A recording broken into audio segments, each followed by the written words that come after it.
Big loss होता है simple एक रीज़न की वजह से, क्योंकि आपका क्वांटिटी डिसाइडेड नहीं है कि आपको कितने क्वांटिटी में ट्रेड करना चाहिए। ये चीज़ मैं मतलब सिंपल मैथ बताता हूँ, मैं जो फॉलो करता हूँ या फिर आपको जो फॉलो करना चाहिए।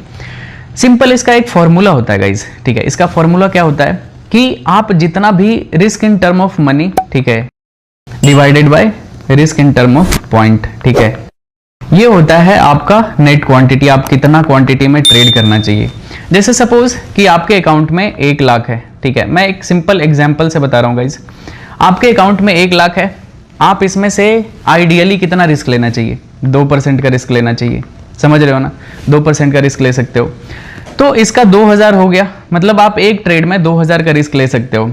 अब मान लेते हैं कि ग्राफ यहाँ पे मार्केट था और मार्केट हायर हाइज में जा रहा था और एक पुल बैक आया और आपको पता है कि यहाँ से एक ग्रीन कैंडल आया है, मुझे यहाँ पे बाय करना है और ये जो डिस्टेंस है ना, ये भी मान लेते हैं 10 पॉइंट का है, ठीक है, 10 पॉइंट का है और आपका जो रिस्क है कितना है? 2000 का। मतलब पैसे से आप कितना रिस्क ले सकते हो? 2000। और पॉइंट यहाँ पे कितना, ग्राफ पे कितने पॉइंट का मतलब लॉस बन रहा है? 10 पॉइंट का।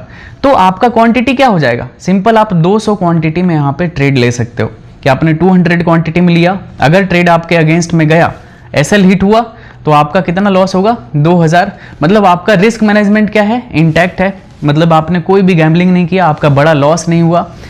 तो ये सिंपल सा मैथ होता है।